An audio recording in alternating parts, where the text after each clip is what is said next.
Welcome to Use the Fours, a smash-up podcast. I'm AndIQuote, and I'd like to thank all of our viewers for waiting so patiently while we took our time to get this latest video together. Due to some unfortunate technical issues and the fact that some of us are teachers, this video has been long delayed, but here we are, pleased to present it to you, our final video for the B tier. Now on to the discussion. Welcome back to our final discussion of B tier. We're finally at the top 8 factions before we move on to A tier. Let's just go ahead and jump right into things then. Number 69 on our list is Kree. Yeah. Another Marvel faction.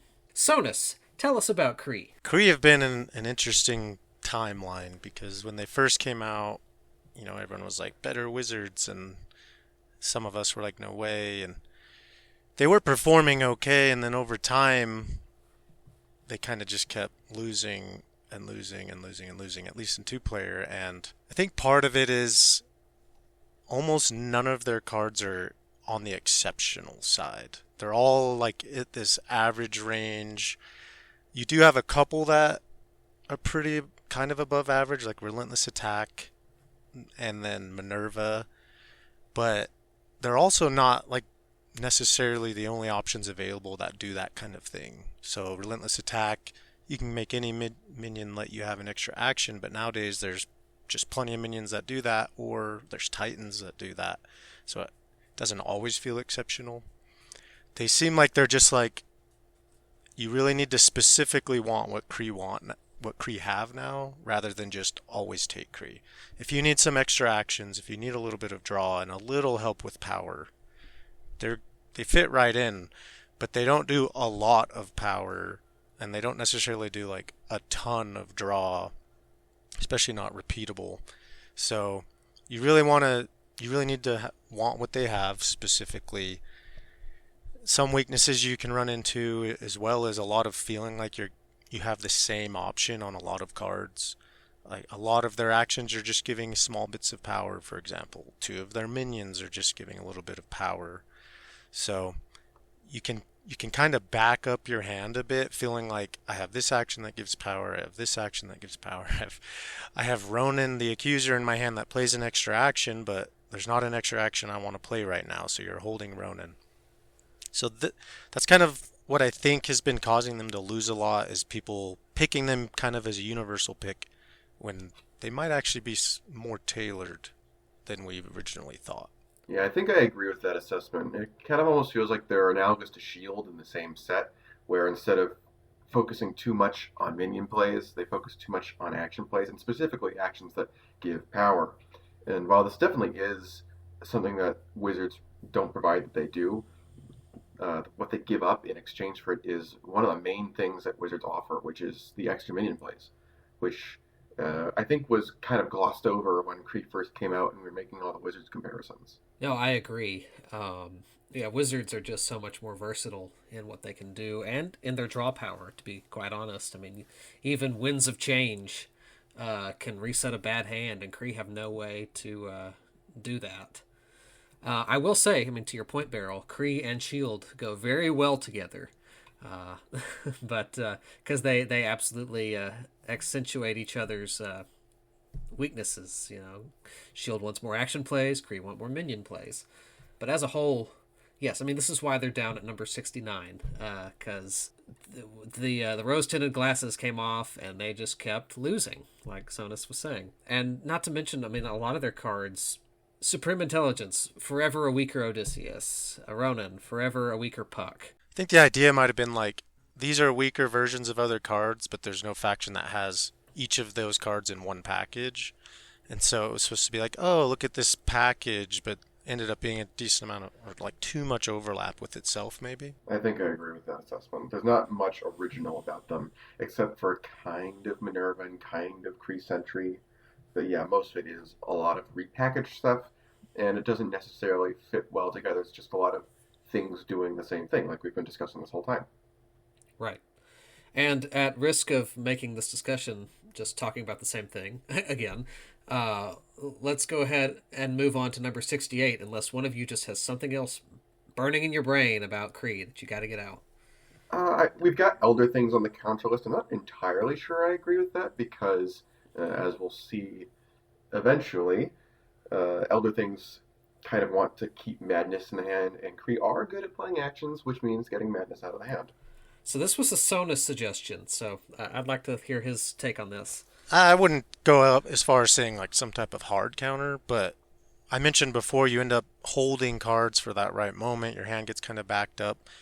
And what Elder Things have is making opponents discard cards from their hand. So, spreading horror, they might discard 2 cards they don't want to discard. But even better than that is Power of Madness. You can just name an action that you're pretty sure they might be holding on to and just make them discard it. And I think that can hurt Kree, especially if you think they're holding Relentless Attack or their discard recursion, that kind of thing. Yeah, I can see that, but A, I don't think you hold Relentless Attack for very long. And B, if they're backing up on action plays, it's because they're not using their actions, right? And if they're not using their action plays, they can use those spare action plays to get rid of madness. So it's not actually like doing that much. Well, it's getting rid of their future potential is kind of the point. They hold actions because each of their actions is giving this tiny amount of power, so they're just not playing them, and then you just can get rid of the one they are finally waiting to play. So, like I said, not a hard counter, but I think they can hurt them.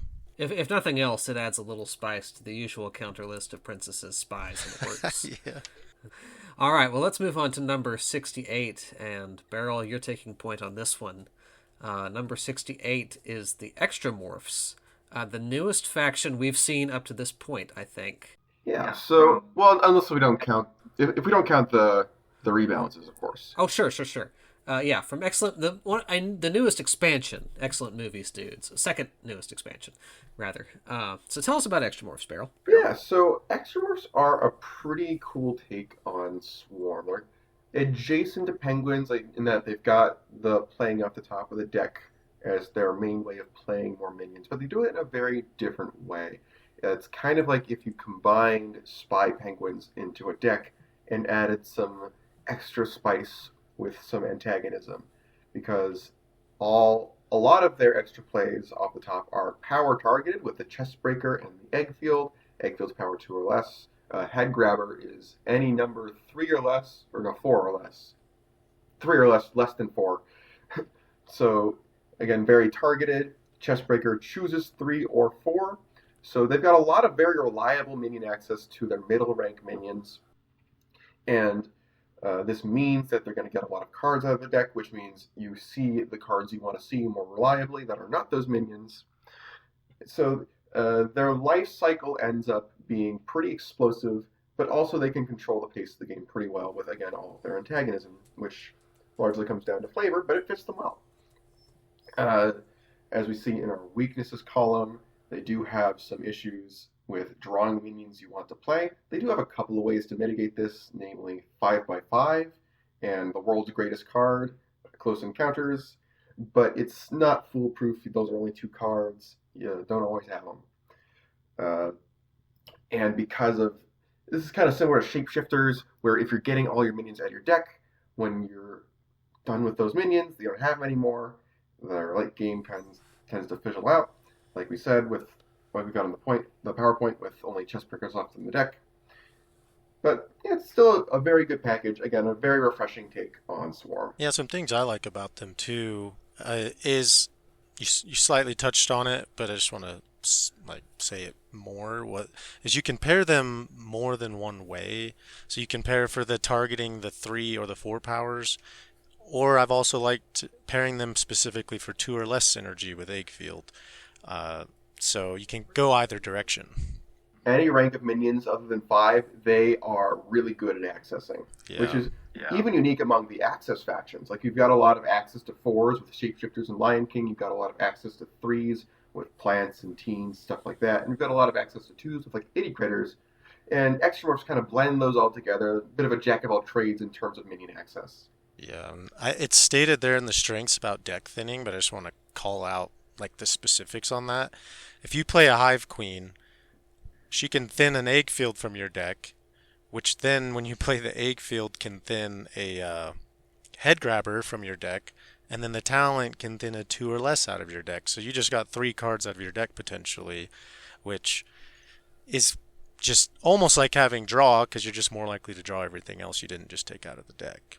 Yeah, you both of you I think are more familiar with extramorphs than I am, and I don't really have anything to add here beyond what you've said. Beyond synergy, that I can add too. I like they just have other tools that's just kind of always nice to have. Time to go to shuffle 3 cards, back into their deck. They can destroy a base. They can move. They have some antagonistic movement. So they have some nice other tools. Yeah, like I was saying in my intro, like they've got a lot of antagonism that kind of goes under the radar sometimes because I think people tend to focus on the big flashy swarm stuff. Yeah. But having that control is really useful in the modern meta. 100%. And if you haven't partnered them with Vikings yet, I highly suggest doing so. It's really good. We listed it, but I just wanted to call it out.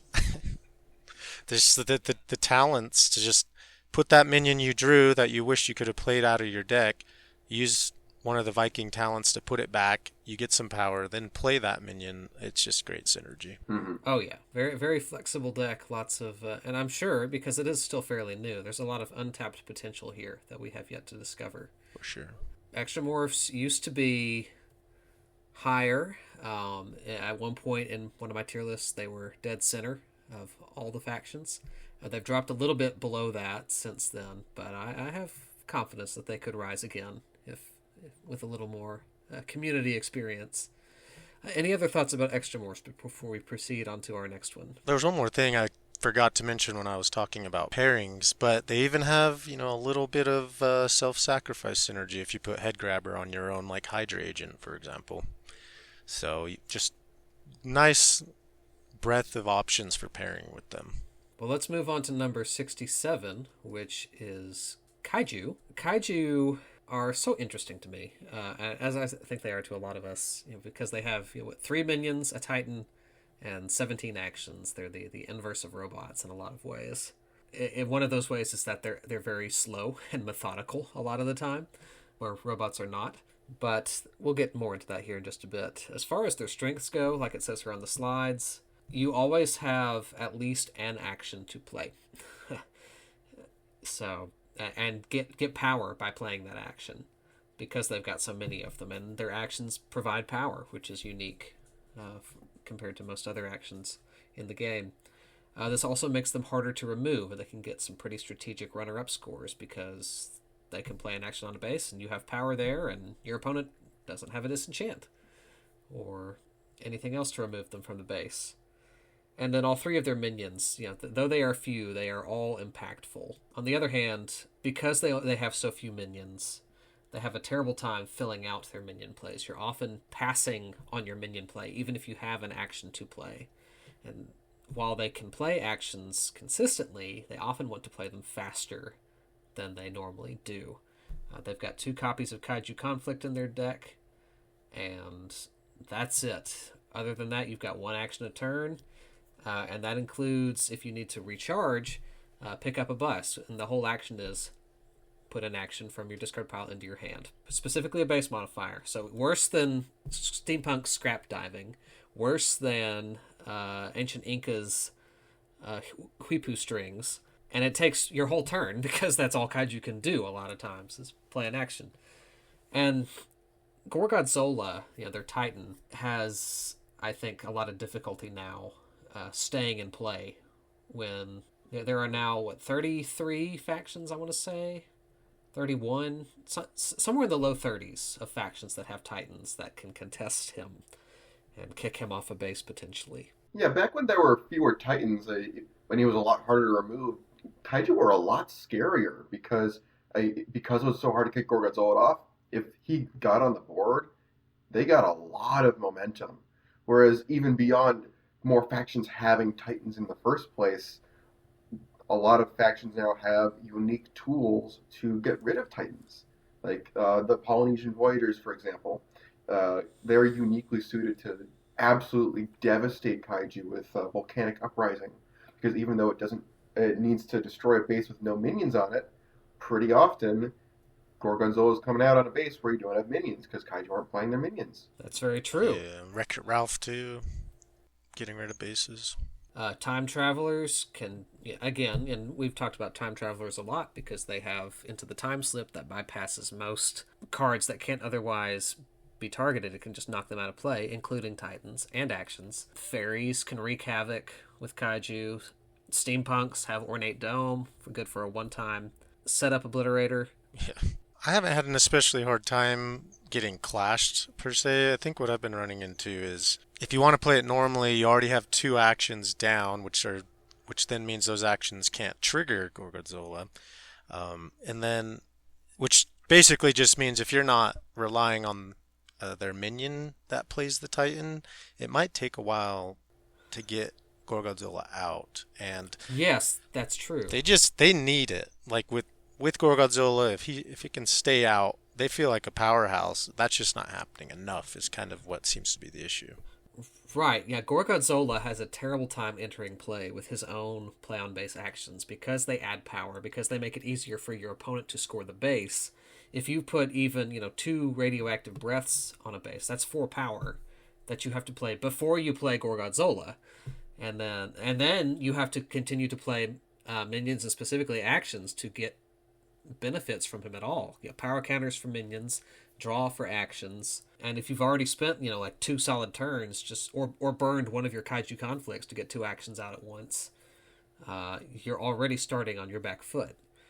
So if he can stay in play, yes, you can build up momentum and you can reach some pretty terrifying levels of power there, but there are just so many ways to punish Kaiju in today's metagame.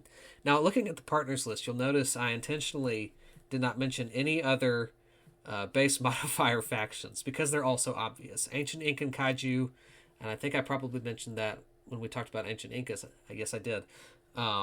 Extremely powerful combo, very scary. Can immediately switch Gorgonzola on into maximum output mode, and probably one of the strongest combos in the game, I would be willing to say. But Kaiju are also very useful for swarm factions because Gorgonzola does give a minion a power counter every time you play a minion on his base or an action. So that's why, Innsmouth Kaiju Innsmouth rather, is the bandit classic seen in both March Smashness back in the day of 2019 and 2020. It won the entire tournament in 2019 and then got eliminated round 1 in 2020. Kaiju Halflings, is that? That was one that I don't think you would expect to work at all, right? Because Halflings are doubling down on the weakness of passing on minion plays. But the thing is that Kaiju allow Halflings to advance in ways that don't stop them from bursting, right? Because a lot of times their bursts want you to start from no minions on the base, right? Because you got the Quarterling and the Unexpected Party. And the Kaiju actions allow you to get a footprint, secure your presence, secure that second place without stepping on your Quarterlings. And yes, you're pretty much always going to have a hanging minion play, but that's okay. The combo is just acknowledging that it's going to pass on minion plays. Well, I like too that Halflings can recur like Johnny or Tiny Priestesses. Halflings very good minion recursion, and I think something that's really important here is that if Gorgonzola's out, Halflings get a bunch of extra power from all the extra minion plays, which is a really severe Halflings weakness, which Kaiju patch up in a pretty unique way, I would say. Yeah, that makes sense. And I like on their actions, besides the fact that they pretty much guarantee you're going to have an easy time getting at least second on most bases, they have some pretty useful abilities on top of them. Being able to destroy other players' minions is, of course, really good in 2-player. Destroying actions is really good. Stomp with Johnny can end up being a huge drop. So they have nice abilities on their actions as well. And it just seems to be like they need to win more bases, not just take second all the time. And that's where the Gorgonzola issue kind of shows its face sometimes. And passing on minion plays sometimes should help pushes on that too. Sonus, while you're talking, you're the one who also suggested Mythic Greeks as a Kaiju partner. Yeah. You've had some experience with this combo. Could you tell me a little bit more about it? Yeah, well, one thing I like about Mythic Greeks, you could also include wizards there, or pretty much any other, probably any other faction that has a kaiju conflict style action where it's play 2 extra actions. Any more copies of that really speeds up kaiju, because then you could play 3 of them in a turn, or it's easier to play 2 of them in a turn and still have another one for later. It makes it so you can use Kaiju Alliance easier, makes it so you can use pick up a bus for a combo in the same turn easier. And Mythic Greeks, they have one of those. They have some recursion, and their minions trigger off of playing action. So you're getting power from the action itself, and your minions gaining power from playing the action. So there's some good synergy there. Yeah, Quality Mojo suggested skeletons, and then shared the results of a game in which he obliterated his opponent with them. uh, I can see the benefits of being able to easily recur, the kaiju minions. Yeah. Skeletons also have a lot of base modifiers that kaiju like, and kaiju give power counters, which skeletons like. And they should be able to help them always have a minion out as well when you're bearing revenants and stuff. Absolutely. Grannies is on this list. Granny Kaiju was good before Grannies got Great Grandma as their own Titan, because they're the Granny minion Nana and the action Granny's Purse all involve looking at the top card of your deck, and if it's an action you get to play it. Statistically speaking, it's probably going to be an action if you're paired with Kaiju. So Grannies were very good pre Great Grandma about getting Kaiju up to full speed pretty quickly. And with the advent of Great Grandma, I think it actually makes it harder. It's kind of like Innsmouth with Dagon and Gorgonzola. You've got to strategically switch your Titans as the state of the board dictates it, and that can sometimes be hard to manage. Extramorphs, this is my personal dark horse Kaiju combo. I have had games where we just talked about Extramorphs, and we've just talked about Kaiju. They have some very unexpected synergies. Extramorphs are very good at getting the 3 specific Kaiju minions, and fairly reliably when you want them. They can also recur them with Extramorph recursion action. And then Kaiju, of course, just provide consistent with actions. They like egg fields as a way to get Gorgonzola into play, because especially combined with the Queen, who can reduce power on a base where an egg field is, it makes it very safe to bring him into play. So some interesting options there for sure. And of course, as far as their counters go, anything that can handle base modifiers, like we've already said, Polynesian Voyagers are not on this list. Truckers are, Time Travelers are, Fairies are, Tornadoes and Dragons can, kind of like Polynesian Voyagers, they can just destroy a base and get rid of all the actions, get rid of Gorgonzola.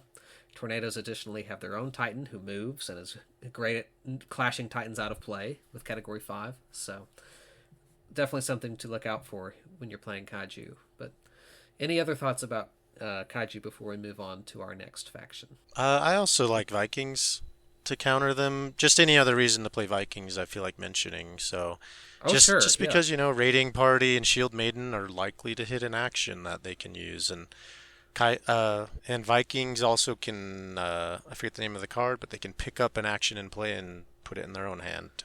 Yes. Yeah, they have a few of those cards that I get the names all mixed up. But yeah, Vikings, Shield Maiden can steal every single Kaiju card except for Kaijuki, and Raiding Party can steal literally any Viking card or any Kaiju card you want. So I think I mentioned to you a while ago I liked Viking Truckers against Kaiju, like together. Yes, I do remember that.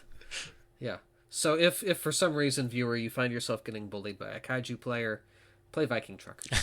Yeah. Ruin their day instead. Okay, well, moving on to number 66, we have the Teddy Bears. Teddy Bears are one of my longtime favorites.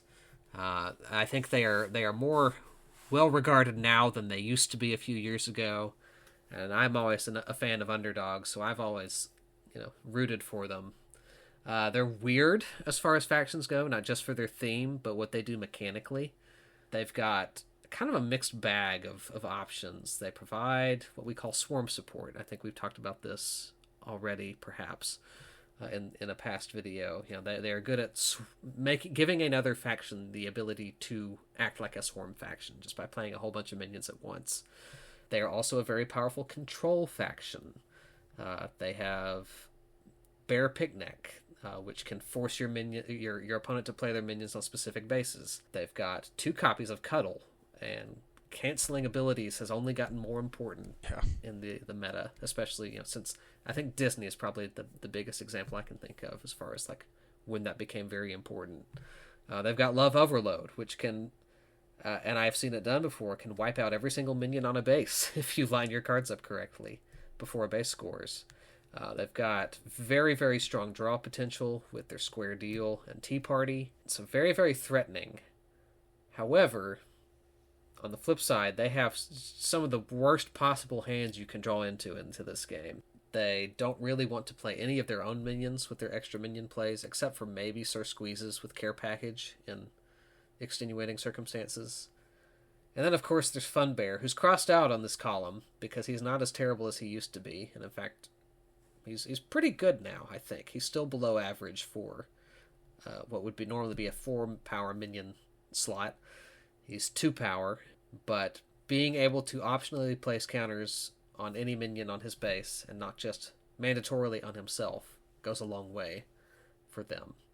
But what are y'all's thoughts on teddy bears? Yeah, so I feel like part of the reason, not all of the reason, but part of the reason that they were undervalued in the past is because they do have some bad design principles. Like we've been saying, a lot of their cards don't work together. Like in particular, Sir Squeezes and Snuggly Bear just don't work together at all, among other things. And so I think the bad design was getting in the way of us appreciating their strengths, which are quite strong. Yeah, the way I like to spell it out or have been is it's like their minions are overall pretty meh besides squeezes, but their actions are really above average and can just outright counter some factions. And so you have to be able to like, how badly do I need their minions? Hopefully not that badly, and hopefully it's just their actions that you really wanted them for, and their minions are just kind of like nice to have. And there are some crazy things you can do with Sir Squeezes in some combos, like with shapeshifters and such. And every once in a while, a Snuggly Bear will come in handy if you can pair with a Swarm or a faction with more cards that are like Group Hug, where it's just looking for a total number of minions to do things, because the Snuggly will trigger like after a minion's played here type stuff.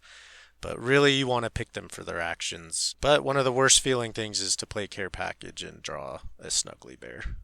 Oh, absolutely. Yeah, I will say, I do think Snuggly Bear works for a lot of their actions. Like Tea Party, you need at least 2 minions on a base. Even if you have 2 Snuggly Bears in your hand, you can play one of them and then immediately play the other one and still get the draw.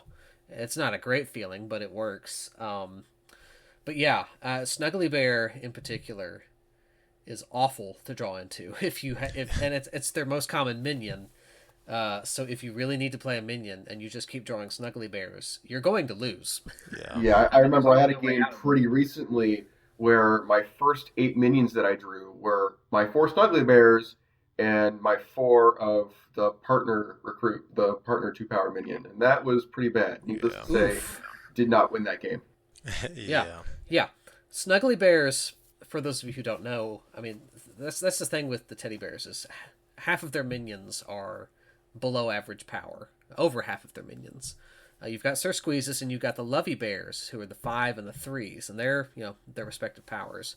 Fun Bear is 2 power when normally he would be 4, and Snuggly Bear is 1 power where normally it would be 2. So if you draw a handful of 2-power minions, including Snuggly Bears, I mean, you're looking at a whopping 12 power total between 8 minions. Yeah. And that's just an awful feeling. Well, and Lovey Bear really just, even if it gets to become a 5, it doesn't feel that impressive in today's world where the 3-power slot becomes a 5. We have enough of those doing that and doing more. So Lovey Bear is really hard to like. I will say I found a play, it's niche, but it did come in handy in a tournament, and that's where if the opponent has parked a 5-power minion, some type of engine minion, in this case I was against Hydra, so I think it was Red Skull. And one thing you can do is you can play Sir Squeezes, drop a Lovey Bear, maybe use a Care Package, drop another Lovey Bear, and a Snuggly Bear. And so you have all these 5-power minions on the base, it scores, and you just play Love Overload. All of them are dead except for your one Snuggly Bear, and you steal the base. Pretty niche, but if they're parking a 5-power engine minion, it is a cool play. Yeah, I don't mind Lovey Bear. Especially when you compare it to like Mimic, who's just strictly better. it can seem underwhelming. But I mean, at the end of the day, it's a 3-power minion that Sir Squeezes can play that very often, in my experience, just immediately turns into a 4 or a 5. So useful as an extra minion play when you don't have a better option. Let's talk partners real quick because Sonus, I think you're the one who suggested Teddy Horses. You've had great experiences with that combo. Yeah, that's nice for doubling up on the group hug and encouragement power and starlight. There's just so many cards in the combo that are saying more power for all your minions here.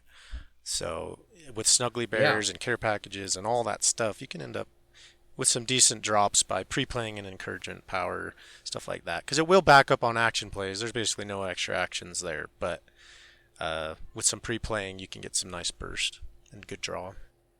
Now, superheroes is on this list. You could do something very interesting where you turn a mild-mannered citizen into Sir Squeezes and play 2 more mild-mannered citizens at the start of your turn, so they immediately turn into 5-power superheroes. That's a very fun combo to pull off. Pearl in the Images is on here for much the same reason as Horses. There's just lots more ways to take advantage of power for everybody. Wreck-It Ralph, this is a ludicrousness suggestion. He's had great success with this combo just because it's a very versatile faction. Wreck-It Ralph likes base modifiers. Teddy's have some very impactful base modifiers. Ralph also provides movement and likes extra plays. So they go very, very well. I forget the name. Calhoun is also a swarm payoff, right? So you That's true. Yes. And then give them all extra power. Yeah, plus Calhoun goes a long way. Ralph might get Bear Picnic back or return it to your hand before it would go on a scoring base, which if you need that as a counter card, Ralph are going to make sure you keep it. Absolutely. Who suggested Elder Things? I can't recall, but I have a feeling part of that's because of Begin the Summoning. Yeah, Begin the Summoning. Snuggly Bear is a great card to sacrifice for Eldest Thing. Yeah, lots of fun things to do there as well. And their counters, I mean, it's the usual. Our bog standard swarm destroyers, the tricksters, the dragons, killer plants. Kung Fu Fighters are here specifically because I have played a game. There's actually a recording of it on Crank It Up's YouTube channel where Kung Fu Fighting Knights of the Round Table just obliterated teddy bear werewolves. It was painful to go back and watch a couple weeks ago. Because even Fun Bear, as useless as he is, if he even gets a few counters out, Kung Fu can just steal them and then smite him with Lady Whirlwind. It's very, very painful. But any other thoughts about teddy bears before we move on to number 65? Yeah, I think teddy bears got a little bit better with the Munchkin reworks because with more Munchkin factions being more popular, the monsters being on the bases actually helps teddy bears quite a bit because it makes group hug a little bit bigger and it can even sometimes make love overload more impactful to snipe some of the treasures. That's true, yes, and a lot of the teddy bear actions can affect monsters. And of course, if Munchkin factions are back in the meta, that's more abilities that like being canceled by Cuddle. Oh yeah, oh for sure. Clerics hate to see Cuddle. Cardinal Blaster Master, there's some options for sure. For sure. Okay, well let's move on to number 65 then, which we were just talking about them, incidentally enough, the Elder Things. Berryl, tell us about Elder Things, 2025 edition. Yeah, so the Elder Things rework is, I think, one of the more fun ones because the concept with Elder Things as the very antagonistic Madness faction, even the original conception of the Cthulhu set, where they were the only antagonistic Madness faction, was always really cool. Like actually, like using the antagonistic power of Madness to slow down the opponents, sack their action plays, maybe even actually get some minus VP to win. But they were really underpowered, and so the rework, I think, leans into a lot of their strengths, their creative strengths, in really cool ways. And they've developed this pick your poison theme. It's where, especially in their lower tier minions, we see effects where the opponent has to choose between two kind of bad options, where it's usually drawing Madness or get something bad. Migo is make you drop Madness or I get something good. But that theme still holds. And there's a whole lot of mind games which like with what's it called, unfathomable goals, where it puts pressure on the opponent to actually get rid of that madness instead of playing better actions, even if they might want to play other actions over the madness. And so I think a lot of Elder Things' strength is more in the creative department, even though they are pretty strong. Like they're number 65, not that far below the middle point. Yeah, I mean, I've always loved the playstyle of Elder Things, but I'm actually pretty bearish on them for two players still. I think it's pretty hard to reach their big upsides.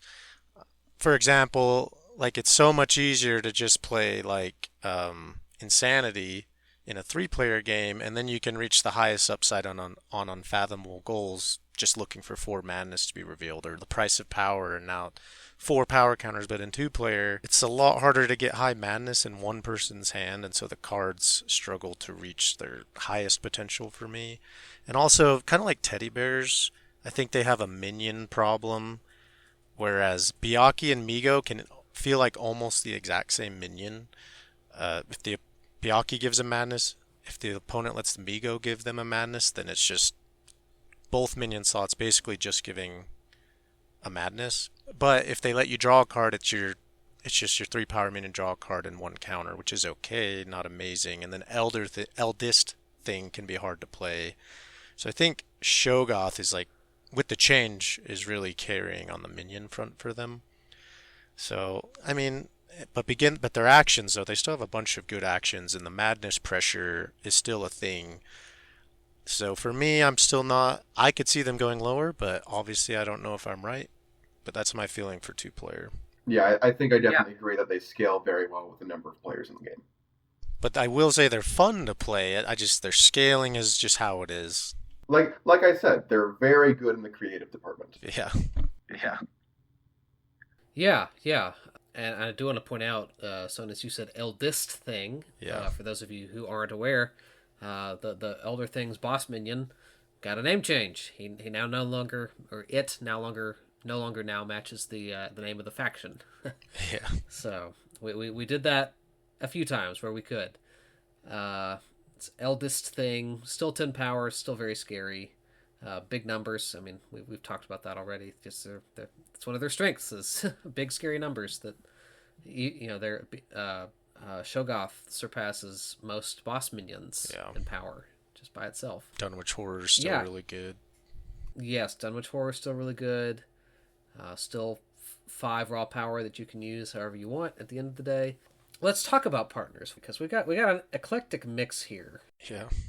Mostly suggestions. I think it's entirely suggestions from you guys, because you both of you are bigger fans of Elder Things than I was before, and I haven't really had experience with them post rework. So, Shark Elder Things, I know that's a Sonus classic right there. Yeah, I love that one. I mentioned it just when I was talking before, like Eldest Thing can be hard to play, so something I've liked doing is, well, what complements playing Eldest Thing? And there might not be a better one than Sharks just for Eldest Thing itself, because you destroy your two minions, you can replace them with the Makos. The Shark Titan just gains the power of the minion you destroyed.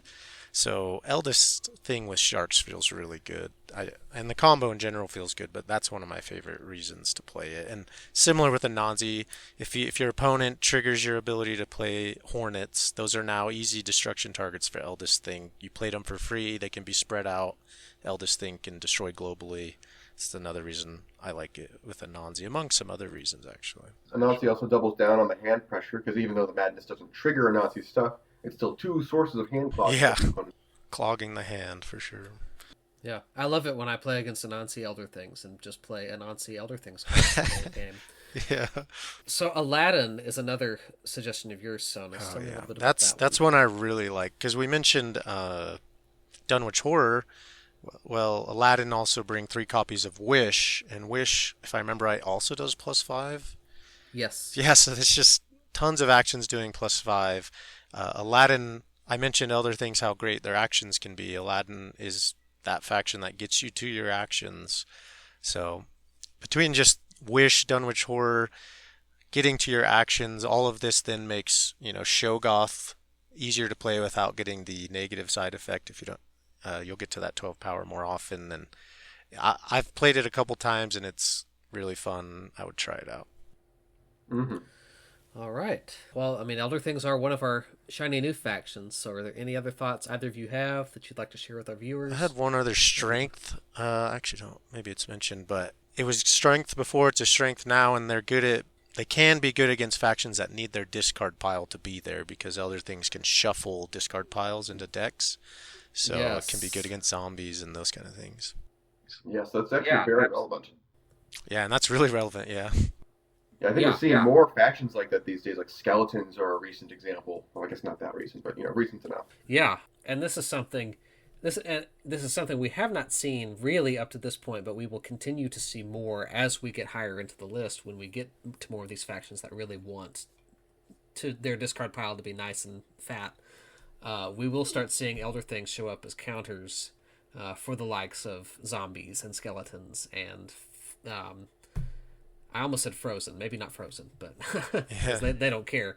Uh, but certainly Elder Things along with like Magical Girls and other factions that can force a discard shuffle. Yeah. There's not a Can hurt lot. these, yeah, can hurt these otherwise very powerful factions pretty badly. All right, let's move on to number 64, which is the Disco Dancers. And Beryl, I believe you have this one as well. So Disco is a very unique faction. The copying is their main gimmick. Recontextualizes basically every standard action in the game, which is not something you see a lot of. Mm-mm. Their upside, as a result, is extremely high. They offer tons and tons of room for creativity, and I think that's what makes them stick out to a lot of people. Is again, they're very high upside, and there are tons of room for creativity. And like, you can copy a ton of things, especially with Dancing King, who doesn't require the copy to affect himself. He can just, if you've got Dancing King, you can affect minion A with something, and then transfer that effect to minion B, even if it's controlled by another player. And that plays into a lot of really surprising synergies, like self-sacrifice synergies with destruction or shuffling stuff in, or even just power, like on a ninja base or something. There again, the sky is the limit on your creativity. Yeah, and Dancing King in particular, I think, deserves note because he can copy an effect of a card that your opponent is using. So, say you have a card that gets destroyed by a ninja seeing stars, Dancing King can just reflect that destruction back on a minion of any power of your opponent's. So there is. I mean, I'm sure we have barely scratched the surface, really, with the full potential of Disco Dancers. They got some pretty significant buffs with the errata in 2025. Roller became a significantly better minion. Yeah. From terrible to good. Yeah, Yeah. yeah. And a couple of their actions now scale to the number of minions they affect. Nice. By meaning, move so many minions, draw a card for each minion you actually move. So they've become very potent as far as like the support they can provide now. And they've got, I mean, they always had some very good recursion options, and those continue to be very good, especially when you've got Dancing King who can copy that recursion onto himself, from himself to another minion, or vice versa. And So I do think they still gate on draw a little bit. Like the buffs to Get Down Tonight and I'm So Excited are definitely relevant, very relevant. But it's more about keeping momentum in your hand, keeping the larger hand so you can keep that momentum throughout the game than actually helping you set up. Because both of those cards are kind of terminal cards, and the card draw is just icing on the cake. yes, Yeah. For yes, for me, sure. I think we've said it throughout B tier, and it's kind of like if they get what they want, they do good. I think for me, Disco might be the worst version of that.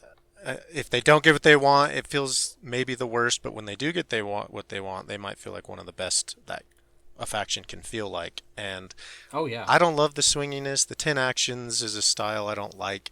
And also, if you're not copying, a lot of their actions are below par just with their individual printed yes. ability. So it's like you almost have to copy it to even want to play it. And I just don't I like think that. it's really easy to underestimate how much the 10 unique actions compared to 8 unique actions actually affects your consistency. Yeah, it For really sure. does. But like you mentioned, if you can get though the Dancing King I Will Survive combo and keep that rolling by using Disco Loo to then recur, you can Yeah, get some pretty crazy stuff going.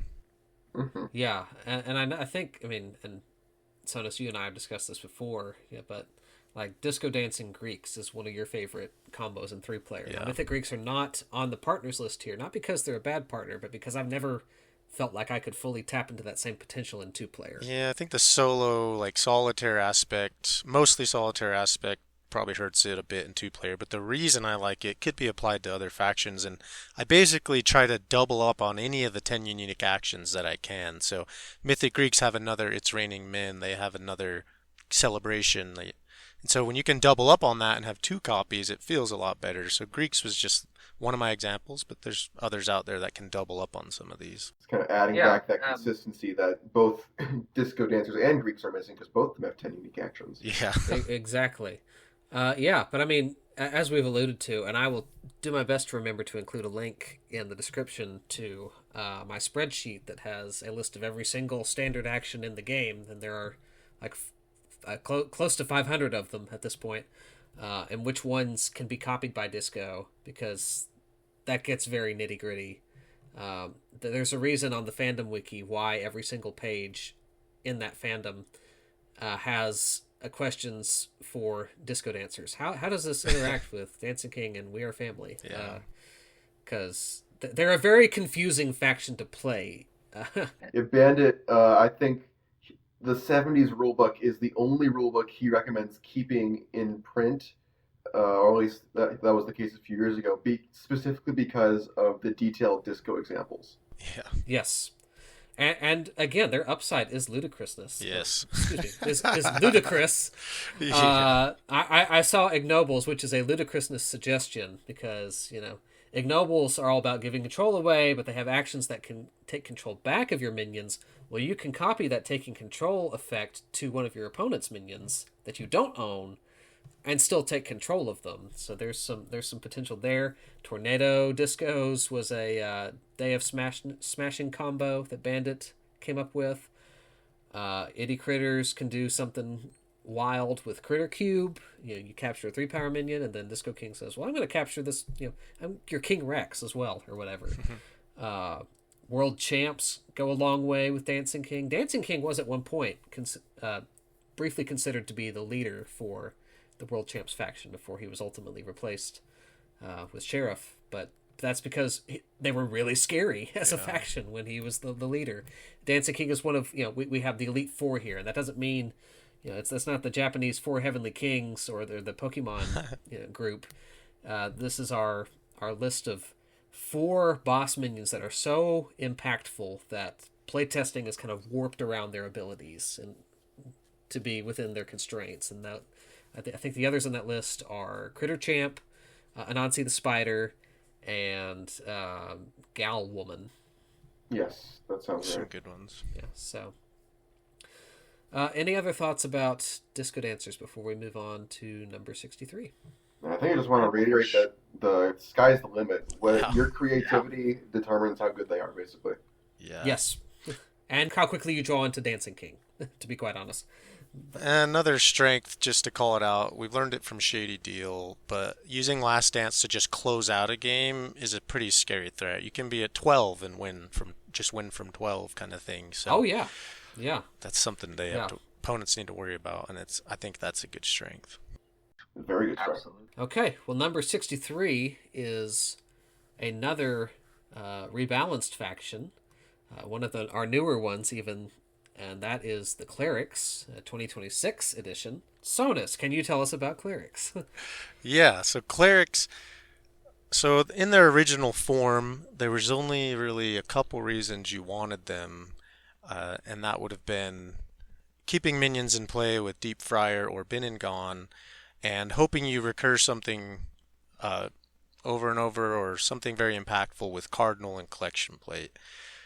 They had some okay cards on the side, some that we even kept, like Curse of Uselessness and the Curses, I should say. But the problem is you didn't know when you were going to get to any of these cards, because they're not helping you draw into them or anything like that. So one of the goals with the rebalance was not necessarily to give them more draw, though we did help with that a little bit with the new Holy Roller by letting you cycle 2 cards. It was also just making it feel better with any card you get, and I think that feels pretty accomplished to me. Just for example, they would back up with in their hand a lot. Like you see good habits, you didn't want to see that kind of thing, but now you can combo good habits with itself by putting it in stasis. It does, it might project what you're looking to do, but it doesn't mean the opponent's not scared still. And join the club now instead of just another power boosting card. Now it can take control of stuff, which is a huge threat. And the curses come into play still with, canceling power or canceling abilities. We mentioned that before, still really strong. So all of this to say they still can end up holding a lot of cards, but now it's not because you don't want to play them. Now it's because they're just waiting for their moment. And should feel a lot happier picking clerics now, especially with the Holy Roller change, letting you cycle cards from your hand into new cards. And I think Turner playing an undead monster on a base that isn't the base you played Turner on is also a huge strength, because you can rely on clerics to slow down bases too now. Yeah, I think the idea with clerics during testing was that they are the perfect support faction if you get lucky. And there are obviously a couple of different ways that that happens. Like you've got the Holy Rollers, which gamble your cards away, hoping to get what you want. You've got the random recursion with the Cardinal and the Collection Plate.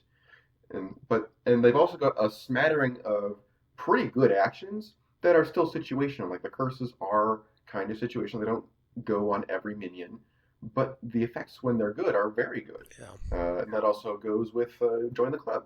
You're not always going to have time to play it, but when you do, it creates a solo or it takes control of a monster for like a 10 power swing. It's very, very impactful.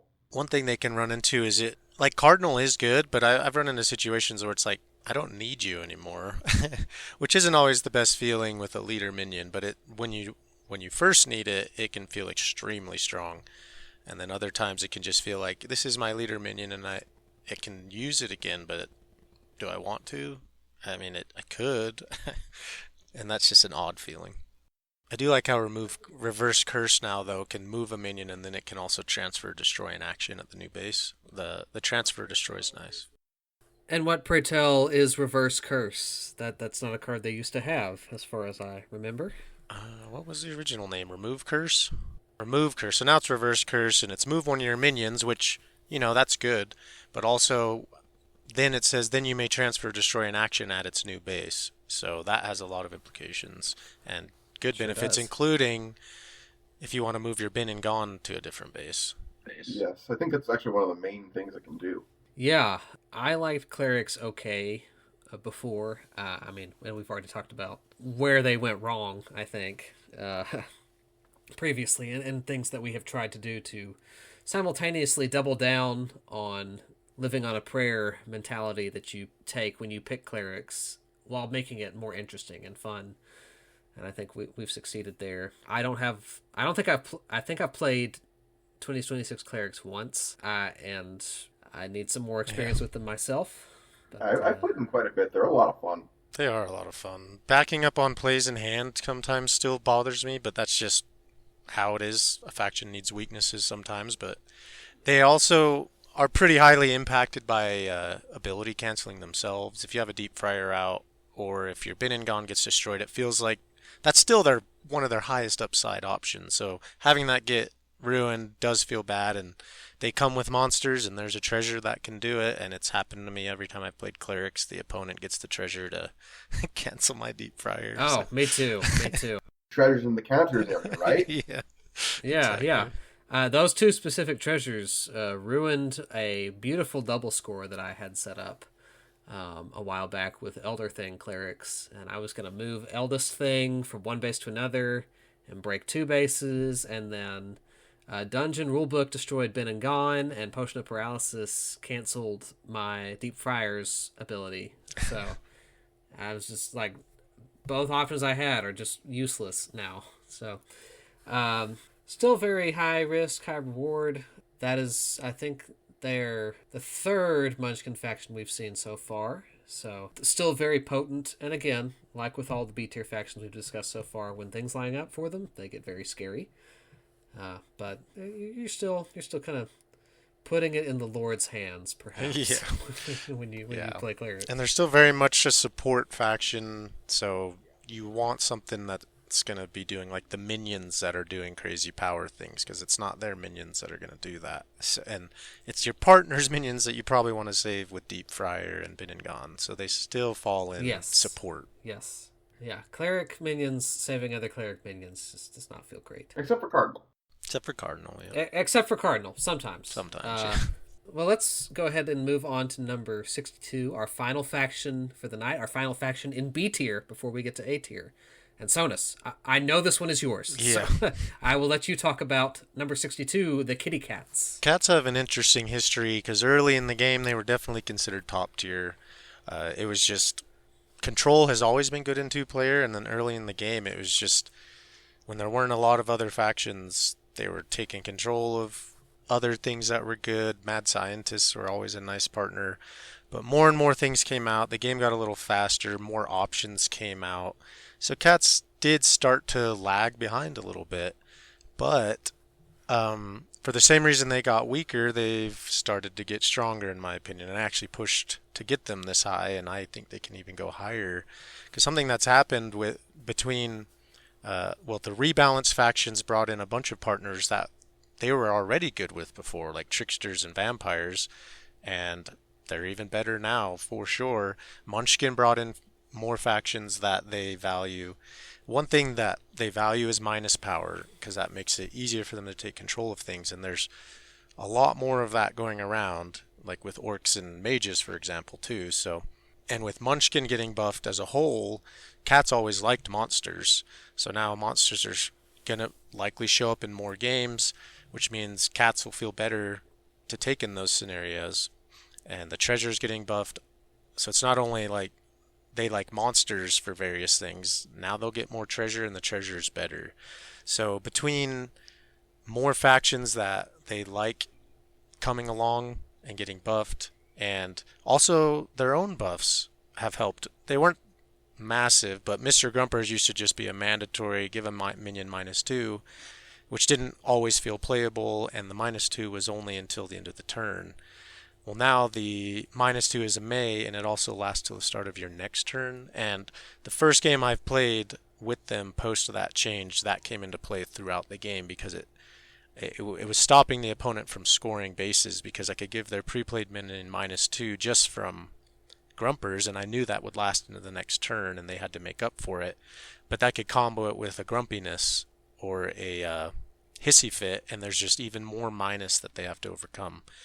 So I think with the rebalances, the buffs, the new factions coming out, I think they've regained strength, and I could see them going up from here.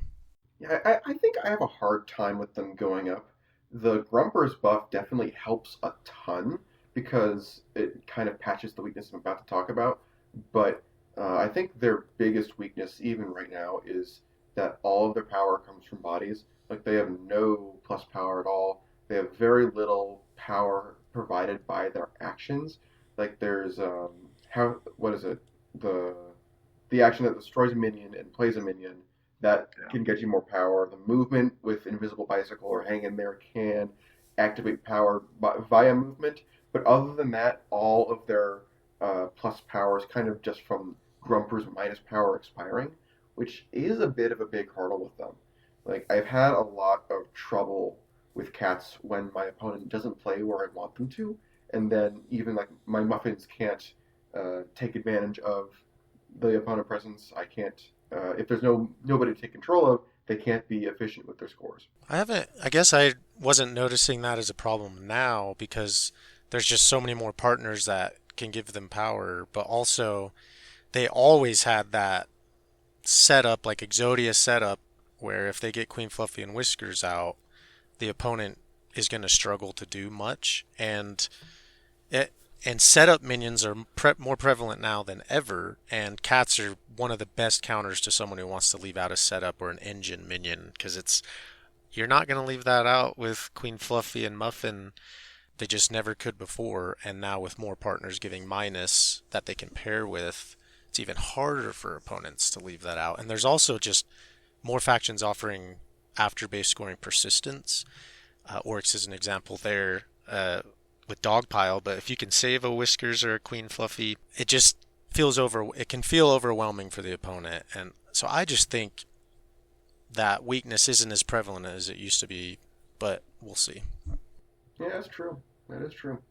And they definitely appreciate the Munchkin rebalances, just like our previous faction. What was it? Disco Dancers and Elder Things. All of those, like all of these factions that have definitely appreciated Munchkin being more prevalent in the meta, and Kitty Cats are definitely no exception to that. Well, and yeah, and one huge, I'm calling it a strength now just because Munchkin is going to be seen in more games, but Can Has Cheeseburger can take control of a monster to prevent a solo, and which I have done. They tried to solo it. I took control of a monster if 3 or less there, and yeah, so that was cool. That's good. Yeah, yeah, yeah. They make a very interesting partner, and I think the partners we have listed in this column are all very interesting synergies that really exemplify the cat's strengths. Yeah, kind of like with Elder Things. We haven't seen a kitty cat listed as a counter to a lot of factions yet. But I suspect as the rankings climb, we will see them more and more show up just because they do a very good job of punching above their weight class and punishing what a lot of higher tier factions like to do, which is leave out a specific minion on a base and farm it for as long as possible. Yeah. So. Well, it's interesting. I mentioned like all these factions getting buffed or added. Like just looking at the partners we listed, literally every single one of those is either new or buffed. And so it's yes.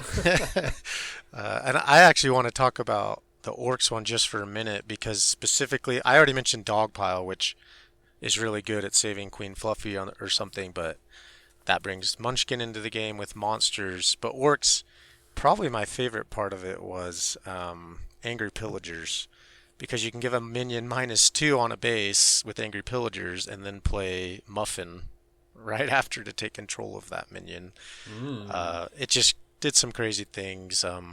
Nightmare is another crazy one just because you play the Nightmare play on minion actions on the opponent and it's now negative for them, and then you take control of that minion and it automatically switches it to a positive effect because now you control the minion. So that's pretty crazy.